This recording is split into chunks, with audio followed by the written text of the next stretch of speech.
When you think of your iconic Chicago areas, it probably either goes by one word, like Hedgewich, Chatham, or Avondale, or it goes by two words like Belmont-Cragen, Mount Greenwood, or West Elsdon. Well, what if I told you that there's a neighborhood that is the best of both worlds?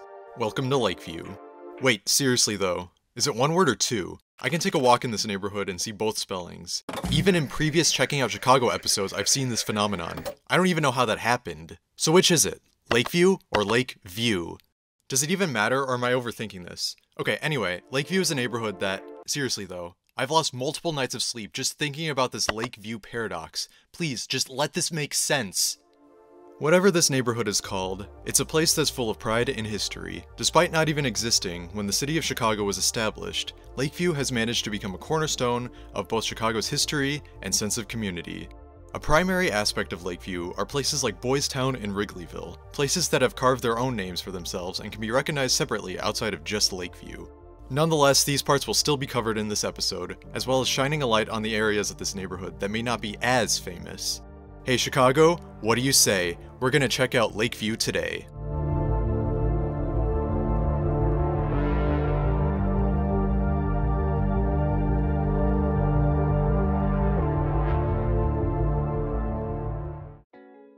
Fun fact, according to an ordinance passed in 1993, the city of Chicago recognizes that there are 77 community areas, which we knew, and 178 neighborhoods. Despite the latter part being highly subjective and influenced by cultural and real estate factors, it is technically unlawful to define your own neighborhoods. Lucky for us today, Lakeview is considered both a neighborhood and a community area. Before telling the history of Lakeview, let's give modern context to the area. Lakeview is an unusually shaped neighborhood where the north boundaries depend on what side of Clark you're on. West of Clark, it's Montrose. East of Clark, it's Irving Park Road. Because of this, Graceland Cemetery and Buena Park of the Uptown area are shut out of Lakeview. The southern boundary of Lakeview is at Diversey. Westward it goes to Ravenswood, and east, well, do I really have to say? Lakeview is north of Lincoln Park, south of Uptown, and east of a community area named North Center, which includes neighborhoods like Roscoe Village. It is also diagonally adjacent to Lincoln Square. Lakeview is also accessible via the Round and Bread lines. Lakeview is also accessible via the red and brown lines normally, and the purple line on weekdays during rush periods. Well, assuming the trains don't ghost you, that is. So now let's take a trip back to the early days of Lakeview. Back in 1837, when Chicago was incorporated as a city, the northern boundaries extended only to where Lincoln Park is today.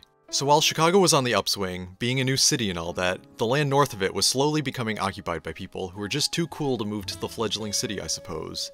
These new residents in the area on which Lakeview and Lincoln Square stand today took up truck farming, with their crop of choice being celery.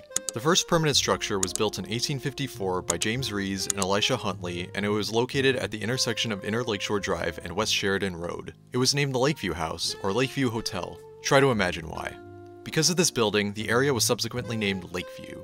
The area would see a shift when diseases such as cholera were spreading throughout Chicago. Some of the wealthier residents bought some land in Lakeview as a getaway spot.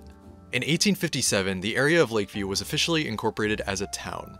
The township covered quite a bit of land. To get an idea, the area today would be defined north and south by Devon Avenue and Fullerton Parkway, which is about a 5-mile stretch.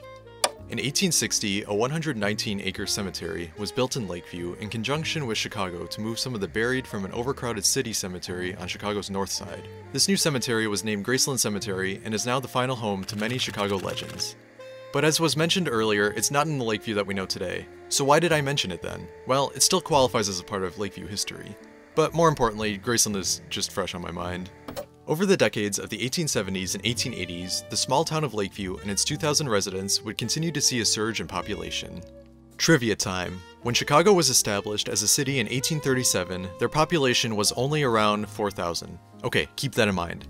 50 years later in 1887, the population of the town of Lakeview was around 45,000. That's over 11 times Chicago's was when they became a city. So naturally, it was about time that Lakeview also got incorporated as a city in that very year. But that title would not last that long, because around this time discussions were held to decide if the new city should be incorporated into the city of Chicago. In 1889, a vote passed and Lakeview became a part of Chicago.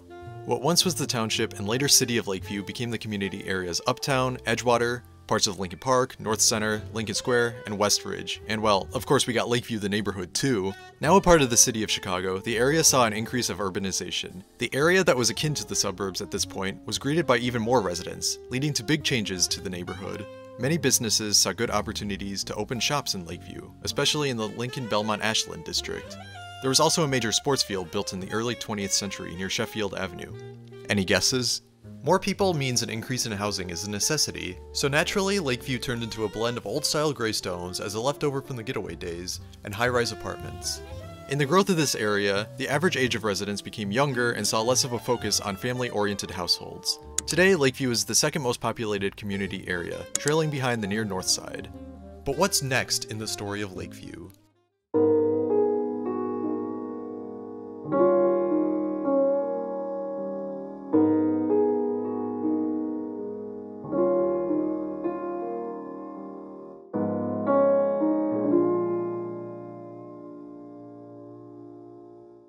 Lakeview has grown to have quite a few sub-areas to the point where it can get a bit confusing. These areas sometimes transcend Lakeview entirely. If one were to make a series documenting different areas of Chicago, they could perhaps do an entry just on Wrigleyville, for instance, and ignore the rest of Lakeview entirely. But I would never do that. This is a comprehensive look at Lakeview, not one of the sub-areas. Anyway, aside from Wrigleyville and Boystown, other recognized areas in Lakeview are the Southport Corridor, Paulina Station District, Belmont Theater District, Lincoln Hub, Newtown, and the Belmont Harbor area. A simpler way of categorizing Lakeview is by splitting it into two halves down Racine Avenue. Here you get Lakeview East and, well, Lakeview not East. Let's start at the latter.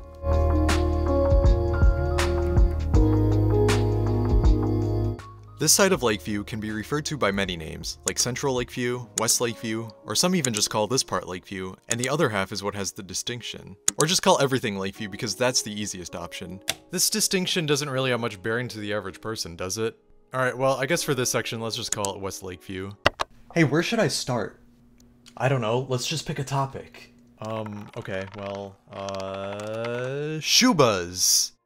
On the intersection of Southport and Belmont, there is a well-known bar and venue known as Shubas where many local Chicago bands come to play. The building, which was built in 1903, combines the Chicago of yore with the modern-day city.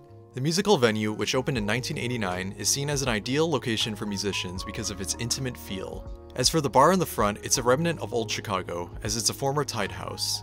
And what's a tide house? Warning, another history lesson. Well, back in the late 19th century and early 20th, in the era before Prohibition, some breweries would build bars and have exclusive contracts with them. This monopolistic process would not see a return once Prohibition ended in 1933. In the case of Shubas, the brewery in question was Schlitz, a Milwaukee brewery that built many tide houses throughout Chicago. You can still see the imprint on the exterior of a few bars like Shubas in the building that used to be Southport Lanes, which is a few blocks north. While we're here, let's check out the Southport Corridor.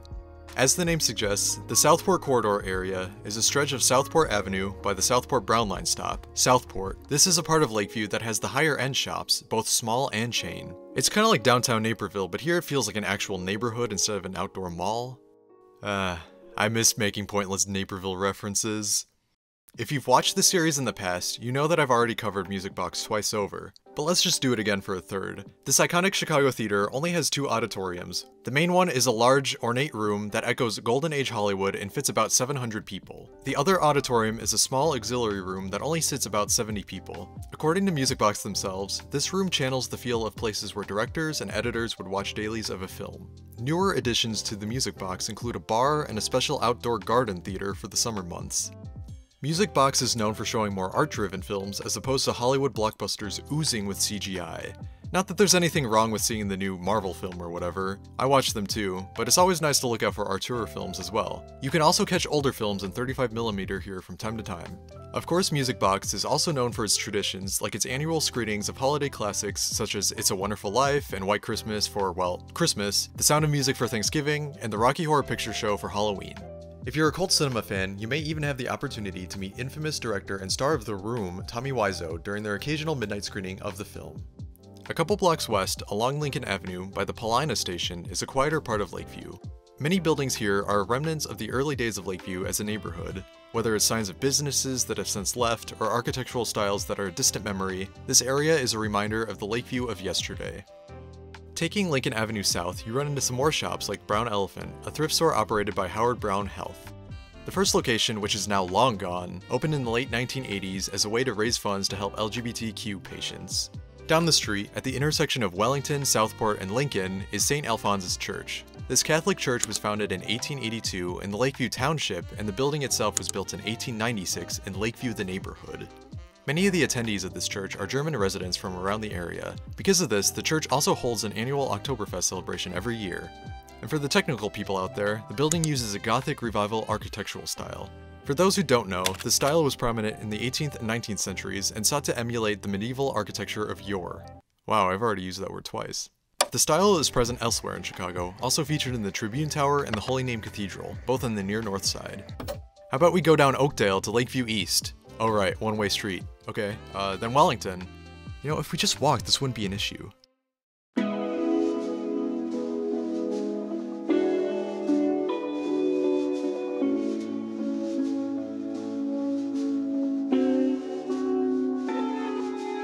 Unlike the west counterpart, Lakeview East is a little less confusing with its naming. This is the official name that's used on banners and murals, and even has a corresponding chamber of commerce. Of course, this is the area that features Boystown and Wrigleyville, but we'll get there. To start, let's highlight some places in the area. On Belmont, there's the original Ann Sather restaurant. Since 1945, they've been serving Lakeview some of the best cinnamon rolls to grace this earth. Another place is the Briar Street Theater on Halsted and Briar Place. Since 1997, they've been the residency of the Chicago branch of the Blue Man Group. One of the defining traits of Lakeview East is the nightlife. Of course, you got bars like Trader Todd's and Sheffield's. Wait, Sheffield?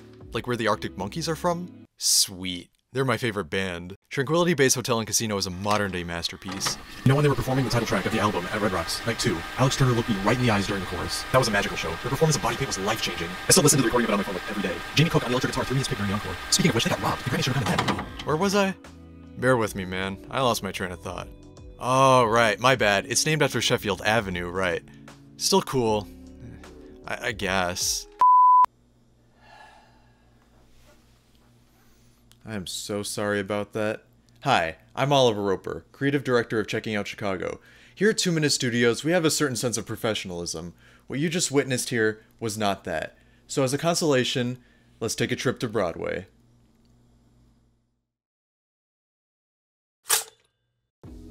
Oh, you thought I was talking about the Broadway in New York? No, I'm talking about an even better one. You know those important north-south streets in the city like Clark and Halsted and Wabash and State and Michigan? The Broadway in Chicago is one of those too. However, here it only really starts in Lakeview, at Diversey, but it runs all the way up to Devon Avenue. Hey, wait a minute. The part we're talking about, you know, the Lakeview part, is a lot like the Southport corridor in that there are a lot of shops and restaurants lined up along the street. However, here there is more of a focus on smaller businesses, especially since that one Walmart closed a while back. There's a lot of dive bars, hot dog places, coffee shops, diners, bookstores. It's an area of leisure. Also, here's another fun fact. Okay, picture Broadway. What do you suppose the suffix is? Because I have not mentioned it. Is it avenue, road, street, parkway, boulevard? If you guessed any of those, you're wrong. Broadway actually doesn't have a suffix, making it the only street in the city with that quality. It's just Broadway. Anything else, it'd be a parkway. So hey Chicago, check it out. It's just Broadway. Lakeview East is also home to a selection of Jewish synagogues, including Temple Shalom on Inner Lakeshore Drive in Cornelia and Chabad East on Wellington. For the latter, the congregation has been around for years, but only recently found a new home at this location in the early 2020s. It also displays a menorah out front to ring in the Hanukkah traditions. Did you know that there is water at the bottom of Lake Michigan? Remove the water. Same as it ever was. And you may ask yourself, it's called Lakeview, is it not? Are there any places to, you know, view the lake? Yes, in fact there are 2 main harbors in Lakeview, Belmont Harbor and Diversey Harbor. So yeah, this must be the place. Get off the stage! Hey, at least it's better than the Old Town Road joke from the Near North Side episode. Summer memories are made by grabbing a cold beverage, and by that I definitely mean something like an iced coffee, and nothing else. You can't see me winking, but trust me, I am. And watching the sunset while the jet skis and sailboats pass you by. Not a care in the world.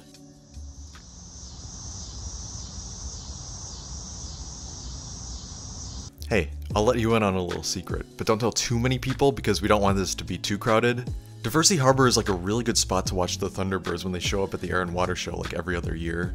I think it's a better vantage point than North Avenue Beach, to be honest. But again, don't tell too many people. While Lincoln Park the neighborhood ends at Diversey, Lincoln Park the park carries through in Lakeview. Actually, the park runs until Edgewater. Wow, that's a recurring theme. Located in the park by Belmont Harbor is the Bill Jarvis Migratory Bird Sanctuary, which welcomes over 150 types of birds a year to the safe haven. Also, both Belmont and Diversey have a variety of places to golf, including a driving range, a 9-hole golf course, and of course the golf of the miniaturized variety, which is also the best kind. Like many other neighborhoods along the lake, the 18-mile lakefront trail passes through Lakeview. It kind of feels like I should say more here, but everything seems pretty obvious about it. I don't know, you'll see a lot of cyclists, skaters, runners, and people who just like going on 10-mile walks to and from the loop. By Belmont lies the AIDS Garden, a park opened in the summer of 2022 as a memorial for people who have dealt with HIV and AIDS. To crown the park is a 30-foot sculpture based on a smaller design called Self-Portrait by late pop artist Keith Haring. Haring himself was an outspoken advocate for AIDS awareness and unfortunately passed away from the disease in 1990. Before the garden, this location was famous for the Belmont Rocks. What started right around the 60s, this area was a popular hangout for the LGBTQ community of Chicago at that time. It was a retreat for those who were facing persecution in the outside world. In 2003, the rocks were torn down, with the reason given being concerns about waves from the lake.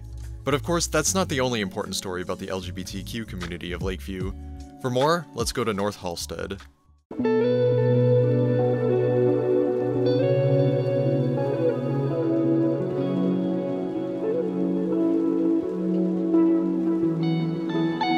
As stated previously, Boystown is one of the two very significant areas of Lakeview. It's officially recognized as the stretch of Halsted from Grace to Belmont. Culturally, it goes beyond that, going a bit to the surrounding streets like Broadway as well. To many, Boystown is the top LGBTQ community in Chicago. Even though Andersonville up in Edgewater has also been growing in recent years, Boystown holds a lot of significance to the queer community of Chicago. So now let's take a look at this part of Lakeview history. Before going to the beginning of the story, let's skip forward closer to the present. In 2021, it was decided upon by community members to rename this area since Boystown isn't exactly the most encompassing name for a neighborhood that welcomes more than just boys. The new name of the area, based off of the pylons that I'll get to in just a minute, is the admittedly very literal Northalsted. Well, the overall neighborhood is called Lakeview, so I guess it's pretty consistent. However, as much as I respect the choice, Chicago is a city that has historically never called locations by their new names. In fact, to a few people watching, this may even be news that it got renamed. In my personal experience, I still mostly hear it called Boystown, and thus I'll be using both names. Now let's go to the beginning. To get to the story of Northalsted, we have to address a significant historical event that took place elsewhere in the country. Let's take a train, one that time travels I guess, to New York City, 1969. At this point, you might already know this part of the story, so I'll keep it brief. On June 28th, in the neighborhood of Greenwich Village, a gay bar named the Stonewall Inn was raided by police officers. The patrons did not go without a fight. The fight lasted 6 days and was subsequently dubbed the Stonewall Riots or Stonewall Uprising. This was not the first incident of this kind. It was a part of a long line of similar raids and uprisings that had happened in the country at this point. This one gained the most attention nationwide. Stonewall and the attention it got further propelled the activism and liberation of the community that would occur over the following decades and also gave way to eventually shape Pride celebrations. The following year, in 1970, cities throughout the country, including Chicago, hosted marches to mark the anniversary of Stonewall. These were less parades and more protest marches. While the first gathering didn't take place in Lakeview, the route would quickly move up there over the next few years to the area we're familiar with today. As for the parades, they would eventually evolve into a celebration of identity and progress while keeping the original statement in mind. Over the course of the 70s and 80s, the area would become the unofficial gay village of Chicago, with many LGBTQ businesses and residents moving in. But all that would change in 1997. For the better. That was the year the area of Northalsted would become an officially recognized LGBTQ area. Not only that, but Boystown was the first queer neighborhood in the country to receive an official recognition by a city. As a commemoration of this new official area, multiple pylons were built to line the streets. In 2012, the area was transformed into the Legacy Walk. Now on each pylon there's 2 plaques, each honoring a historical LGBTQ figure. Among the people included are James Baldwin, Frida Kahlo, Josephine Baker, Alan Turing, Keith Haring, Chicago activist Jane Addams, and Freddie Mercury. Today, Boystown is still the location of the annual Pride Parade. The festivities of Pride Month don't stop there, as there are other events such as the Pride Fest, which usually takes place in the week before the parade. Also in August, the stretch of Halsted is where Market Days is held, a festival with many live performances and local vendors. As with the rest of Lakeview East, Northalsted has a famous nightlife. Along Halsted there's many bars, ranging from more casual places to venues where you can catch world-famous drag shows. Also, here's something that connects to way earlier. When Lakeview was a town, its town hall was on the corner of Halsted and Addison. It eventually became a police station, but that moved less than a block to the west. Now it's the Center on Addison, a senior branch of the Center on Halsted, which is an LGBTQ community center and advocacy group. While the struggle for equality is still an upward battle even today, places like Boystown are as important as ever. It's not only a safe place for people in the LGBTQ community to be themselves, but also a reminder of the history of those who have advocated for these places to exist, and to continue advocating.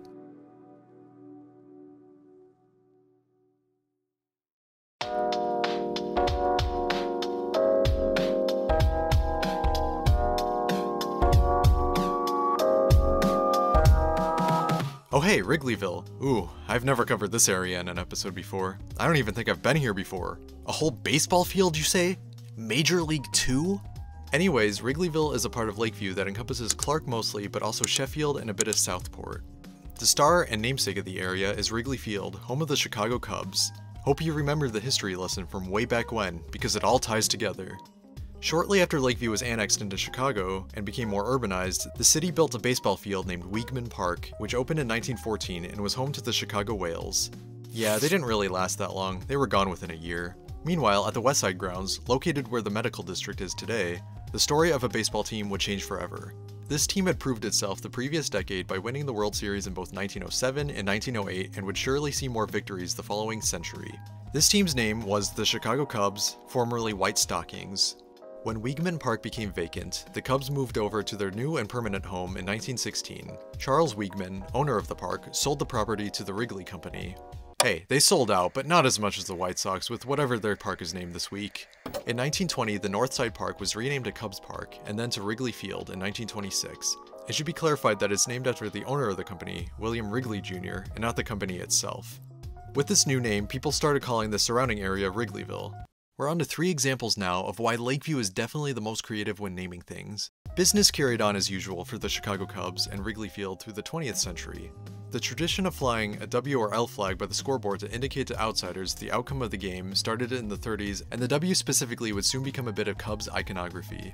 A future 1937 remodel would bring the iconic ivy to the walls. Attendee Steve Bartman would catch a foul ball at a 2003 game, an action which would generate discourse among fans for over 2 decades. WGN would lose access to local games to the Marquee Network in 2020. In the eyes of some Cubs fans, this change would be the worst thing to happen that year. And if you are a Cubs fan, you may recognize the numbers 8888, but if you don't, let me tell you about a very important day in Chicago history. Because they just installed lights at the park, making them the last park in the major leagues to do so, August 8th, 1988 marked the date of the very first night game at Wrigley Field. Or at least it would have had there not been a thunderstorm. The game was delayed to the next day, making it 8-9-88, but that doesn't flow quite as well. While the skies above Lakeview provided plenty of rain, the Cubs themselves were suffering a drought, and bad. See, they hadn't won a World Series since 1908, but they had made it to the contest a few times, including in 1945. It was at that series that the owner of the Billy Goat Tavern, William Ciani's, tried to bring his pet goat to the game for good luck. He got stopped at the front because of the no animals rule. As a result, Ciani's became such a hater that he cursed the very soil that the Cubs played on and that they may never win again. And they still wouldn't until 2016 on an early November night in Cleveland, Ohio. The 71-year curse was over. Rest assured, the celebrations were plentiful. Fun fact, a then 16-year-old boy skipped school that day to see the parade, and that boy grew up to be the host of a series named Checking Out Chicago. Wow, I really got off topic. The quality control in this episode is just awful, I'm sorry. Wrigley Field today is now a national landmark and has been since 2020. Alongside Cubs games, the field is used for many concerts and other fun events. For example, in 2022, Wrigley Field started turning itself into a winter wonderland, giving people the somewhat rare opportunity to walk on the field and enjoy holiday festivities. An additional park known as Gallagher Way was opened in the late 2010s that holds pre-game events in the annual Chris Kindle Markt. The surrounding area saw quite a lot of renovation in recent years as well. What once was a quaint part of town is now full of more bars, hotels, movie theaters, and gyms than ever before. Because of these changes, there has been a shift in the nightlife of Wrigleyville. While the area has been no stranger to bars, like Sluggers and the Cubby Bear, the more recent additions to the stretch of Clark have subjected Wrigleyville to more bar crawls and pop-ups than ever before. The winter months especially turn Clark into a display of electronic overload, bound to overwhelm any visitor or unsuspecting time traveler from the Victorian era. An ever-enduring constant of Wrigleyville is the Metro, or as some older residents may know it as, the Cabaret Metro, just up the street from Wrigley Field. It's a very intimate venue that's hosted many artists, small and big. A venue where if a big artist announces a show there, it will sell out within minutes. I'm still sad about missing Fall Out Boy. After the Cubs overcame all odds and became a team that has proven it can win a World Series again, well, maybe not after the big team shakeup of 2021, the brightest days of Wrigleyville are still ahead. Perhaps for decades to follow, people from across the nation will come to visit this part of Lakeview.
What more can I say about Lakeview? Because I think I've said a lot.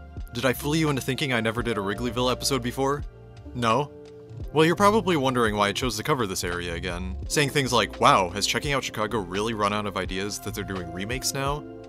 Yes. But also I just kind of realized how much I like this neighborhood. When I did that original episode, I was just focused on the land of the Cubs. But the more time I spent in this neighborhood, the more I came to appreciate the simpler things. Like going to a friend's show at Shuba's, or getting a new pair of pants at the Brown Elephant, or early morning walks to get coffee, not to mention all the time spent at the lakefront. This neighborhood has become a part of me. Likewise, there's a certain feeling when I'm somewhere else in the country and I see someone wearing a Cubs hat, or a house flying the W. It's like a little slice of Lakeview that has come to say hello. So I have hopes for the people who are watching. For people who aren't even familiar with this neighborhood or city, I hope that you are able to learn about a neighborhood that you may not have even heard about. For the residents, both former and current, I hope that I was able to evoke a positive memory or two of this place, of that corner restaurant, or that one street that you always walk down. And I also hope that you learned something new, of course. But enough of that sappy stuff. When it comes to Chicago, no other neighborhood quite parallels its story like Lakeview. What once was a small farming community and retreat for outsiders was transformed into a lively area with no signs of stopping. It's also become the cultural core for both baseball fans and the LGBTQ community in the city of Chicago. It is the gem of the North Side. I'm Oliver Roper, and this is Checking Out Chicago.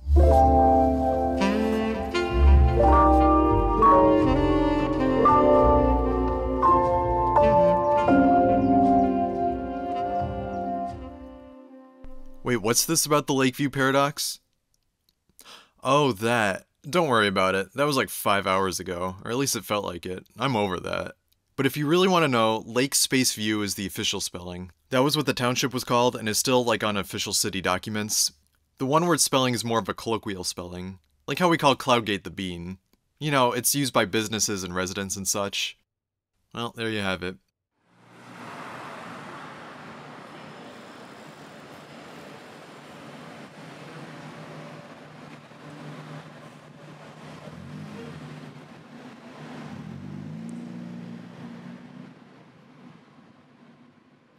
Wait, I forgot about the Alta Vista Terrace.